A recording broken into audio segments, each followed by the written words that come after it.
अब यसमा चाहिँ के भन्दाखेरि नम्बर अफ के त पोजिटिभ इन्टिजर्सहरुको सम पत्ता लगाउने है। अब नम्बरिङको बारेमा त भनिराख्नु पर्दैन होला हैन। इन्टिजर भनेपछि त्यसमा के त डेसिमल भ्यालुहरु हुनु भएन, पोइन्टहरु आउनु भएन। इन्टिजर भनेपछि के त त्यो 1 2 3 4 हो यस्तो खालको हुनु पर्यो, ठीक छ। अनि तिम्रो पोजिटिभ इन्टिजर तीनटा हुन्छ है integer, positive integer, negative integer र अर्को भनेको के हुन्छ?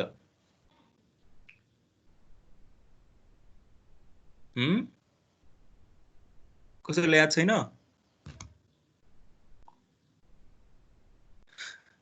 अर्को भनेको न्यूट्रल इन्टिजर हुन्छ, ठीक छ। याद हुनु पर्यो। पोजिटिभ, नेगेटिभ र के त न्यूट्रल। नल भनेर चाहिँ नभन, जस्ट के त न्यूट्रल भनेर भन, ठीक छ। त्यसको नाम चाहिँ ओके। जि पोजिटिभ भनेको के त 1 बाट सुरु हुनु पर्यो, नेगेटिभ भनेको के त माइनस बाट सुरु हुनु पर्यो, ठीक छ। र अर्को 0 भनेको के हो त तिम्रो न पोजिटिभ न नेगेटिभ भनेपछि 0 भनेको के हो त न्यूट्रल टाइपको इन्टिजर, बुझ्यौ? बुझ्यो हैन? ओके, यो पछि तिमीलाई काम लाग्छ है। जि n पोजिटिभ इन्टिजर भनेपछि के त यसमा 0 लिनु परेन, जस्ट के त 1 बाट काउन्ट गर्दा हुन्छ। ओके, ल अब यसमा चाहिँ हामी सम निकाल्न कोसिस गरिरहेका छौं है त। Positive integer n number of के त पोजिटिभ इन्टिजर। ल त्यसको लागि चाहिँ अब हाम्रो एउटा सम sk भनेर सपोज गरौँ है, ठीक छ। सम sk भने के हो त 1 + 2 + 3 डट डट गरेर के त k।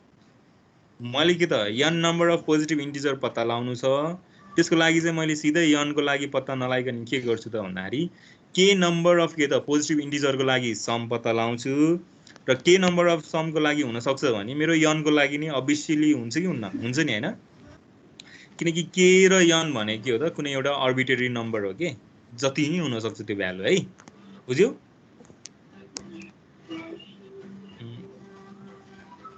बुझिरहेछ हैन? ओके,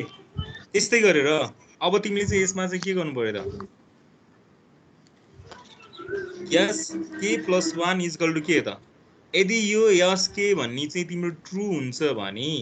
तिम्रो के त यस k + 1 को लागि नि के हुनु पर्छ? यो ट्रु नै हुनु पर्छ। यो थाहा होला हैन? पछि यदि तिम्रो 1 2 3 4 गर्दै गर्दै के त k नम्बर अफ के त को लागि चाहिँ यो सम ट्रु हुन्छ भने k + 1 को लागि नि के त यो सम ट्रु हुनु पर्छ, ठीक छ। यो चाहिँ हाम्रो के त हाइपोथेसिस भनेर मानम, ठीक छ। ठीक छ। ओके, ल नेक्स्ट भनेको के हो त अब तिमीहरुले यसमा चाहिँ यो लिनियर इक्वेसन चाहिँ के त पत्ता लगाउनु पर्छ। लिनियर इक्वेसन याद गर्ने तरिका मैले क्लासमा पनि सम्झाइसकेको थिएँ, यहाँ पनि फेरि एकचोटी भन्छु है त, ठीक छ। एकदम इम्पोर्टेन्ट छ। यति लिनियर इक्वेसन तिमीले सम्झ्यौ भने यो पुरै सोलुसन चाहिँ तिमीले के त कम्प्लिट गर्न सक्छौ है। एक्जाममा चाहिँ भरे यो लिनियर इक्वेसन नै के थियो भनेर के त घोकेर जानी होइन, आफूले नै सम्झिने आफूले नै बनाउने, घोक्नै पर्दैन के हो, ठीक छ। त्यो भन्दा ठुलोको क्युब के रे 1 पावर नम्बरलाई ओके यस, जहिले पनि के गर्ने त भन्दाखेरि k नम्बर अथवा n number of positive integer भनिरहेछ नि हैन। पछि n नम्बर भनेपछि n को पावर कति छ त भनेको अहिलेलाई 1 छ भनेपछि पावरमा के त +1 गर्दिनी, अनि के त +1 गरिसकेपछि अनि अगाडिको जुन हामीले हाइपोथेसिस मानेको थियौं नि, यदि k नम्बरको लागि ट्रु हुन्छ भने के त k + 1 को लागि नि ट्रु हुन्छ भने भनेपछि k + 1 को चाहिँ के त जुन पावर छ त्यो माइनस के त हामीलाई दिएको नम्बरको पावरमा राख्दिनी, अनि के त आन्सर आउँछ। यो चाहिँ तिम्रो यो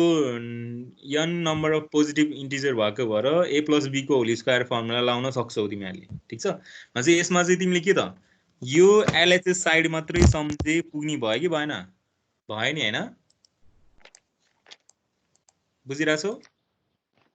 बुझेछु सर। हो, एलएचएस साइड सम्झिसकेपछि यो आरएचएस साइड चाहिँ के त आफै आउँछ हो कि हैन? एक्जाममा पनि के गर्नु त त्यसो भयो भन्दाखेरि एलएचएस साइड मात्रै सम्झिने, अनि के त आरएचएस साइड त तिमीहरुको आफै आइहाल्छ। त्यो कसरी आउँछ त भन्दाखेरि ल n + 1 को स्क्वायर यो आको थाहा भयो नि हैन? थाहा भयो नि हैन? ओके, जुन नम्बर दिएछ त्यो नम्बरमा +1 गर्ने र त्यसको पावर के त बढाइदिने र ठुलो नम्बरसँग के त सानो नम्बर घटाइदिने भनेपछि ल अब यसमा हेरौँ है त n + 1 को स्क्वायर भनेको के त a + b को होल स्क्वायर जस्तो देखियो कि देखिएन देखियो नि हैन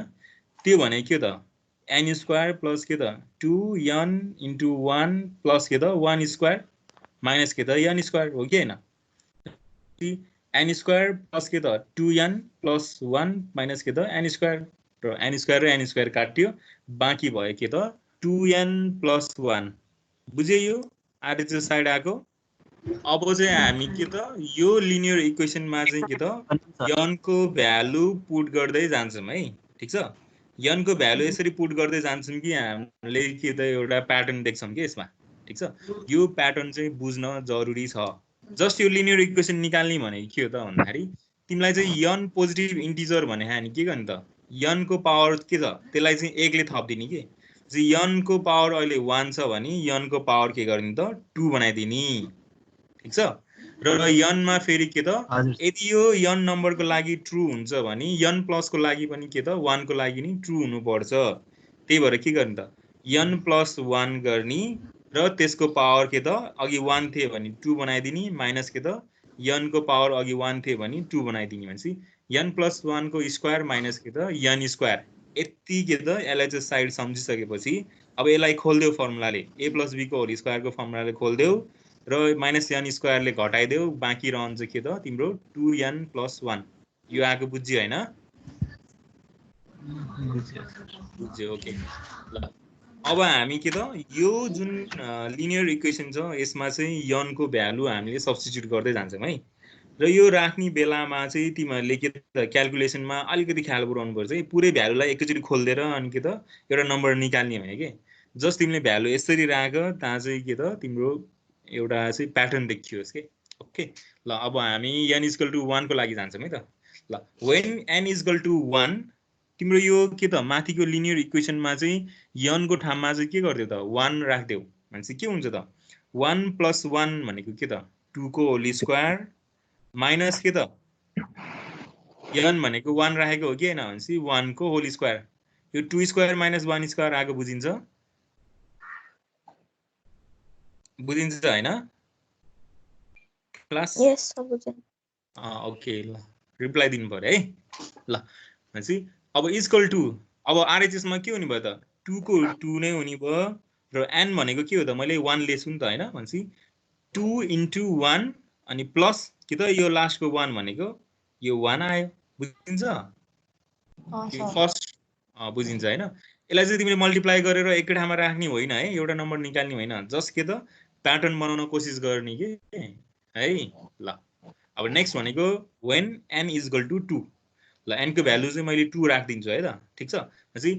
n भनेको 2 हो भने 2 + 1 भनेको के त 3 को स्क्वायर एलएचएस साइडमा माइनस के त n स्क्वायर भनेको के त 2 को स्क्वायर भनेपछि के त 3 स्क्वायर माइनस 2 स्क्वायर हुने भयो एलएचएस मा अब आरएचएस मा के हुने भयो त 2 को 2 * n भनेको मेरो 2 छ भनेपछि 2 * 2 प्लस के त 1 को 1 सेकेन्ड लाइन पनि बुझ्यो हैन बुझ्यो सर ओके त्यस्तै गरेर सिमिलरली n = 3 हुँदाखेरि नि यो आयो ओके ल अब त्यस्तै गरेर मैले n को भ्यालु चाहिँ अब मलाई के त k भनेर राख्थे ठीक छ भनेपछि when n = k के हुन्छ त k + 1 को होल स्क्वायर माइनस के त k स्क्वायर = 2 * k + 1 यतिसम्म नबुझ्ने कोही छ छैन हैन ओके बुझिराछ नि अब चाहिँ मैले यहाँ के गर्छु त भन्दाखेरि तिम्रो यो एलएचएस साइड र आरएचएस साइड छ नि हो यसलाई चाहिँ मैले के गरिदिन्छु सम गरिदिन्छु के अब भनेपछि एलएचएस मा भएको सबै कलमलाई एक ठाउँमा राखेर सम गरिदिन्छु र एलएचएस मै राख्छु र आरएचएस मा भएको भ्यालुहरु सबैलाई के त सम गरेर आरएचएस मा राख्छु यो कुरा त के गाह्रो छ छैन त्यो गर्दाखेरि चाहिँ एउटा टर्म मैले क्लासमा नि भनेथे कसैलाई याद छ अब यहाँ के हुन्छ भनेर हो टेलिस्कोप हुन्छ भनेर भनेथे हैन त्यो टर्म चाहिँ जहिले पनि यसमा घुसाउने टेलिस्कोपको मिनिङ के हुन्छ त फर्स्ट टर्मको सेकेन्ड इलिमेन्ट र लास्ट टर्मको के त फर्स्ट इलिमेन्ट बाँकी हुन्छ र बाँकी सबै इलिमेन्ट के त क्यान्सल आउट हुन्छ त्यो नै के त टेलिस्कोप हो ल अब भनेपछि मैले यो के त LHS मा भएको यो सबै कोलमलाई सम गर्दाखेरि मैले यसरी सरर लेख्दै हैन यो LHS साइड लेख्दै र RHS मा भएको सबै राख्दाखेरि के त यसरी सरर राख्दै यो सम्म त बुझिन्छ हैन सर ल अब हाम्रो चाहिँ यहाँ टेलिस्कोप भयो भनेपछि के त यो र अनि के त यो काटियो त्यसै गरेर यो 3 को स्क्वायर र यो फेरि यो 3 को स्क्वायर काटियो यो हुँदा हुँदै के त मेरो टेलिस्कोप टर्म भएर के त फर्स्ट एलिमेन्टको सेकेन्ड टर्म हैन अनि लास्ट एलिमेन्टको के त फर्स्ट टर्म भनेपछि मेरो यो सेकेन्ड टर्म फर्स्ट एलिमेन्टको चाहिँ सेकेन्ड टर्म भनेको नेगेटिभमा छ कि छैन -1 स्क्वायर छ त्यही भएर मैले चाहिँ यसलाई राम्रो देखाउनको लागि के त यो पछाडी लग्दै हेरि यसलाई हो कि हैन यहाँ राख्दै र अर्को भनेको मेरो यो जुन टेलिस्कोप भएपछि बाँकी भएको यो सेकेन्ड टर्म हो कि हैन लास्ट एलिमेन्टको सेकेन्ड टर्मलाई चाहिँ मैले के त अगाडि राख्दै अनि यो मेरो टर्म आको बुझिन्छ k + 1 को होल स्क्वायर -1 स्क्वायर यो आको बुझियो हैन लेफ्ट साइडमा अब राइट साइडको बुझौँ है अब यसमा चाहिँ अब हामीलाई जे चाहिएको चीज यहाँ आफै आइदिन्छ के है ल राइट साइडकोमा एकचोटी हेर तिम्रो यो लाइन हेर ठीक छ ल यहाँ हेर राइट साइडमा यो 2 2 2 यो देखिरहेछ कि छैन यो 2 2 2 छ सर यो कमन आइरहेछ नि त हैन सर हो भनेपछि मैले यो 2 चाहिँ सबैबाट कमन लिदिन पाए कि पाएन पायो भनेपछि मेरो यो 2 कमन आयो ठीक छ बाँकी भयो के त 1 + 2 + 3 प्लस के र डट डट गर्दै के यो बाँकी भएको एलिमेन्ट यो हो कि हैन ठीक छ अब के भयो त मेरो फेरि यो 1 1 1 भन्ने त बाँकी छ नि त हैन भनेपछि यसलाई चाहिँ मैले के त हेरि यताबाट राख्दै यतिसम्म बुझिन्छ क्लियर छ हैन ओके अब यहाँबाट नि फेरि अब अर्को बुझ्न पर्ने कुरा आउँछ के है ल LHS मा त यसलाई मैले खोल्दिन सक्छु हैन थाहा भइसक्यो होला तिमीलाई यो ठ्याक्कै यस्तै त आउने हो नि हैन भनेपछि के त k स्क्वायर प्लस के त 2k प्लस 2k * 1 प्लस के त 1 स्क्वायर माइनस के त 1 स्क्वायर यो गरेको खोलेको सबै थाहा छ जस्ट यसमा चाहिँ अब तिमीले के बुझ्न पर्छ भन्दाखेरि यहाँ है अब यति भ्यालु जस्ताको जस्तै यहाँ आयो हैन यो 2 को भ्यालु जस्ताको जस्तै यहाँ आयो है ठीक छ यो 2 अब 1 + 2 + 3 + k सम्म भनेको मैले sk भनेर मैले माथि नै सपोज गर्थे कि गर्थिन यो फर्स्टमा फर्स्टको लाइनमा नै सपोज गरेथे सम sk भनेको हो कि हैन हो ल बुझिरा छैन 2 * sk आएको छ प्लस अब यो के कहाँबाट आयो होला भन्ने कुरा हुन्छ है हो यो के देखिरा छ नि हैन हो यो के चाहिँ कहाँबाट आयो भन्दाखेरि चाहिँ यो 1 1 1 1 1 कतिवटा छ त भन्दाखेरि के वटा 1 छ के तिम्रो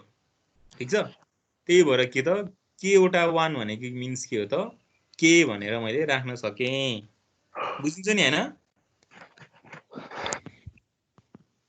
तिमीले चाहिँ 2 + 2 + 2 भनेको 3 वटा 2 लाई सम गर्दाखेरि कति आउँछ 6 आउँछ हैन अब यसलाई मैले सजिलो बनाउनको लागि 3 वटा 2 लाई इन्डिभिजुअली सम नगरिकनै के त 3 × 2 गर्दै भने के त 6 आउँछ कि आउँदैन 3 × 2 भनेको के त 3 वटा 2 भने जस्तै गरेर यो 1 + 1 + 1 + 1 कतिवटा छ त भन्दाखेरि के वटा छ भनेपछि के त k * 1 भने के हो त k भनेर आयो बुझिन्छ यो भनेपछि के वटा 1 रहेछ त्यही भएर के आको यो बुझियो है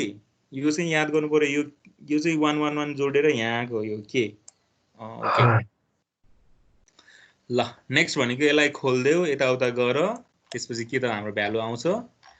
sk को भ्यालु चाहिएको हो नि त हाम्रो सम हैन sk भनेको यति आउँछ र यसमा कमन लिइसकेपछि के त k + 1/2 यो नै हाम्रो के हो त सम अफ नेचुरल नम्बर ल अब k को भ्यालु चाहिँ मैले के त अर्बिटरी यो जति नै लिन पाउँछु भनेपछि मैले के त मेरो n नम्बरको लागि चाहिएको हो नि के लाई मैले के त n ले रिप्रेजेन्ट गर्दिन्छु भनेपछि मेरो नम्बर अफ सम भनेको के हो त n + 1/2 यो यताउता गरेको त बुझाउन जरुरी छ र छैन है बुझिन्छ हैन सबैजनाले